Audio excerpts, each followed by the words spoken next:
অনেকে বলতেছেন যারা হাই হোসেন করে মুকাম করে এরা সুন্নি না শিয়া?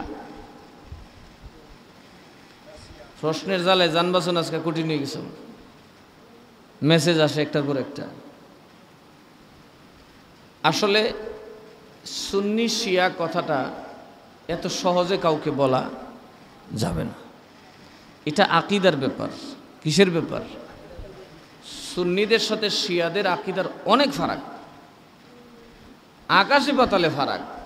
সুতরাং একজন সুন্নি মানুষ শুধু হাই হোসেন করলেই বা মুকাম করে গেলেই তাকে শিয়া বলা যাবে না।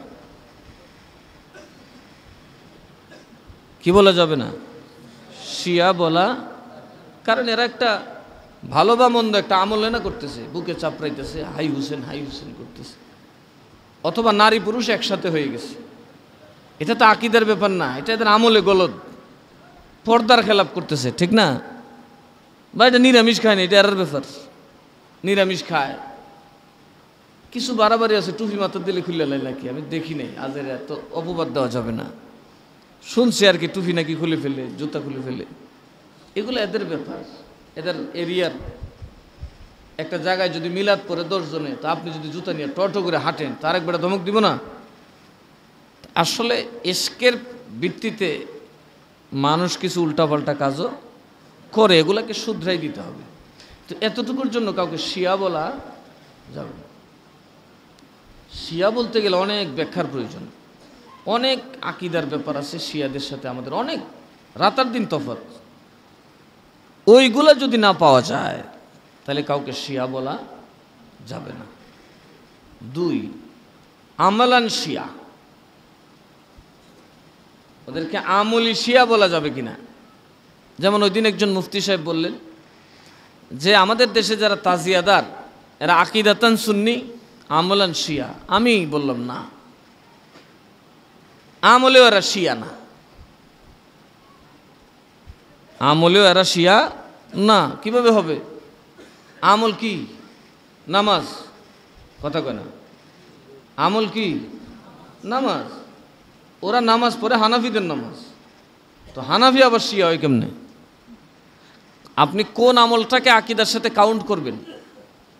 মিলাদ শরীফ কেউ পড়ে দাঁড়ায়া রসুল রে কেয়ামে সালাম দেয়, আর কেউ আজীবনও দাঁড়ায়া দিল না, তাকে আপনি গোমরা বলার কোন সুযোগ, জাহান্নামী বলার সুযোগ নাই। কিন্তু এটাকে যখন উল্টা ফতোয়া দেয়, এটাকে যখন হারাম বলে, তখন আমরা তাদেরকে ওহাবি বলি। কথা বুঝেন নাই কথা? যদি কেউ আজীবনও নবীকে দাঁড়ায় সালাম না দেয়, তবে তার জন্য সে গুনাহগার হবে না। আজীবনও যদি কেউ পীরের ওরস না করে, গুনাহগার হবে না। কিন্তু এটার বিরোধিতা করলে সে অবশ্যই গুনাহগার হবে, কারণ ভালো কাজের বিরোধিতা করে এটা শয়তানের কাজ।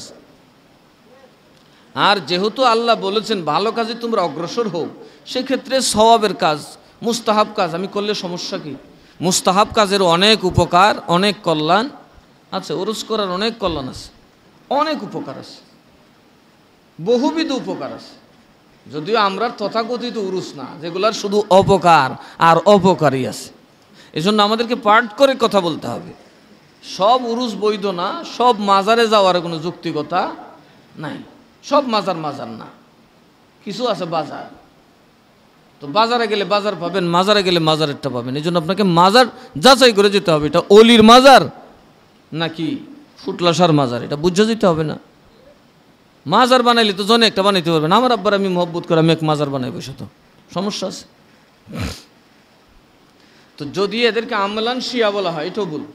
কারণ আমাদের দেশে যারা তাজিয়াদারি করে, এরা আমাদের হানাফি মাযহাব মানে, কথা ঠিক না? এরা আমাদের পিছনে নামাজ পড়ে, এদের সন্তানরা আমাদের মাদ্রাসায় পড়তেছে। তো শিয়াদের আমল তো এদের সাথে না, শিয়াদের মযহাবও তো আলাদা। শিয়াদের মযহাব কি? আলাদা। সুতরাং আমাদের দেশে যারা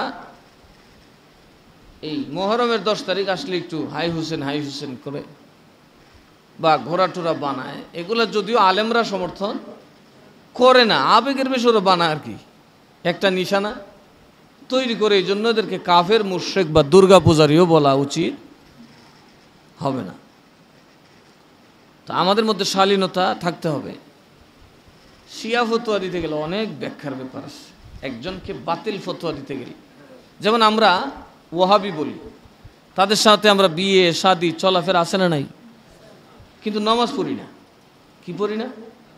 যদি এরা সুন্নি, এরাও আহলে সুন্নাত, আমরাও আহলে সুন্নাত, কিন্তু এদের আকীদায় সমস্যা আছে, এটা আমাদের সাথে যায় না, বিদায় আমরা তাদের পিছনে নামাজ পড়ি না। এটা মিলাদ কিয়ামের জন্য না। অনেকে মনে করে খারিয়া মিলাদ পড়লি সুন্নি, বইয়ে পড়লেও হবে না। এখানে আকীদার ব্যাপার আছে, রসুলের সানা সিফতের ব্যাপার আছে। আপনি যদি মুনাফিকের আকীদা ধারণ করেন তো আপনার পিছনে নামাজ পড়বো কেমনে? কি বলেন? আপনি যদি কাপড় নাপাক অবস্থায় পরে নামাজ পড়াতে আসেন, আপনার পিছনে নামাজ পড়া যাবে? তদ্রূপ আপনার আকীদা খারাপ হলে, আপনার এতেকাদ, আপনার বিশ্বাসের মধ্যে গন্ডগোল থাকলে আপনার পিছনে নামাজ হবে না। এগুলো আমার ওয়াজ দেখলেই পাবেন যে কোন কোন আকীদার কারণে আমরা তাদের সাথে দূরে চলে আসছি। ওরস নিয়ে না, তারা এমন কিছু কথা, যেমন সম্প্রতি কালে এক বক্তা লক্ষ মানুষের সামনে বলে ফেললেন রসুল ছিলেন কাউবয়, যেটা স্পষ্টত সরাসরি রসুলকে রাখাল বলা তো দূরের কথা, রাখাল বলা যায় এরকম ভালো শব্দ দিয়ে রসুলকে ডাকা যাবে না, হারাম। তো এই ধরনের মানুষগুলা রসুলের ব্যাপারে অচেতন। আল্লাহ এবং রসুলের সম্মানের ব্যাপারে যারা অচেতন, অসতর্ক, তাদের পিছনে সতর্ক ব্যক্তির নামাজ হবে না। সুতরাং আপনারা তাদেরকে শিয়া ধারণা করার কোনো সুযোগ নাই। যতদিন না তাদের আকীদা তারা স্পষ্ট করবে যে আমরা শিয়াদের আকীদা ধারণ করি, ওইটার পক্ষে কথা বলবে, ততদিন পর্যন্ত তাদের সাথে উঠা বসা চলবে। তাদেরকে আমরা বুঝাতে পারি যে এইভাবে না, কথা বুঝেন নাই, সেইভাবে করো। মুহররমের একটা উৎসব তো আছেই, আছে না নাই? নববর্ষের একটা উৎসব দরকার আছে না? এটাও মুসলমান উদযাপন করতে পারে শরিয়ার ভিতরে। কিন্তু আফসোস যে আলেমরারে দেখলাম পহেলা বৈশাখে গেল, পহেলা মুহররমে তাদেরকে মাঠে দেখা, এরা দুনিয়াদার উলামায়ে সু। এরা মানুষের দৃষ্টি নিজের দিকে নেওয়ার জন্য প্রয়োজনে পায়খানার টয়লেটের উপর বসে সেলফি তুলবে, লাইভ দিবে। উদ্দেশ্য কি? মানুষের চোখ ফিরানো। আমাদের উদ্দেশ্য হলো আল্লাহ এবং রসুলের দৃষ্টি ফিরানো, এটাই আমাদের জন্য যথেষ্ট। আল্লাহ আমাদেরকে আল্লাহ এবং রসুলের দৃষ্টিতে কবুল করুন। এবং ইমাম হুসাইনজি, ওনার জন্য আপনারা সবাই দোয়া করবেন, তবারক বিতরণ করবেন, ফাতেহাখানি করবেন, যতটুকু পারেন রোজা রাখবেন যে আল্লাহ আমি হুসাইনকে দিতে পারি নাই কিছু, ওনার জন্য মাঠে থাকতে পারি নাই, কিন্তু ওনার এই নির্মম শাহাদাত আমার কলিজা একটা বেদনার সুর উঠাইছে। আল্লাহ আমি দুইটা মিসকিনকে ইমাম হুসাইনের স্মরণে কিছু দিলাম, দিলে লাভটা হলো কিয়ামতের দিন কিন্তু জান্নাতটা ইমাম হুসাইন বাঁটবেন। জান্নাত বাঁটবেন কে? ইমাম হাসান, ইমাম জি। আল্লাহ জান্নাত দিয়েছেন রসুলকে, আর রসুল ইন্নামা আনা কাসিমুন ওয়াল্লাহু ইউতি, আল্লাহ দাতা, আমি রসুল বন্টনকারী। আল্লাহ দাতা, রসুল, হ্যাঁ, আল্লাহ জান্নাত দিবেন, বন্টন রসুল করবেন। আর রসুল বলেন আমি এটা সর্দার বানাইছি আমার হাসান এবং হুসাইনকে। সেদিন রসুল ডেকে বলবেন যে আমি তোমাদেরকে, তোমরা বাইটা দাও, আমার উম্মতের কে কোনটা পাবে। সেদিন হুসাইন দেখবে কার দিলে হুসাইনের ভালোবাসা আছে। যে বাটে তার একটা এখতিয়ার থাকে না? কি বলেন? আপনি যখন জেফতে যাইবেন, যিনি বাটে তার মধ্যে একটা এখতিয়ার আছে না নাই? কাউকে একটু ভালো কদর করার দায়িত্ব আছে না নাই? এটা মালিকই বলে দেয়, সব মানুষ সমান না, কিছু মানুষ আছে গণ্যমান্য, দীক্ষা দিস, কথা কন। সেদিন আল্লাহ রসুল বলে দিবে এই লোকটা তোমার আশেক, তোমার শাহাদাতে সে কেঁদেছিল, তোমার আওলাদের রক্তে সে আমার জন্য, তোমার জন্য কিছু খরচ করেছিল, আল্লাহর কাছে কিছু জমা রাখছিল। আল্লাহ বলে দেবেন হুসাইন তোমার জন্য তার কিছু হাদিয়া আছে, এই লোকটা দুনিয়াতে থাকতেই তোমার জন্য হাদিয়া প্রেরণ করতো, সুতরাং সর্বাগ্রে তাকেই তুমি জান্নাত দিয়ে দাও। অবশ্যই ইমাম হুসাইনের জন্য আমাদের আয়োজন থাকতে হবে।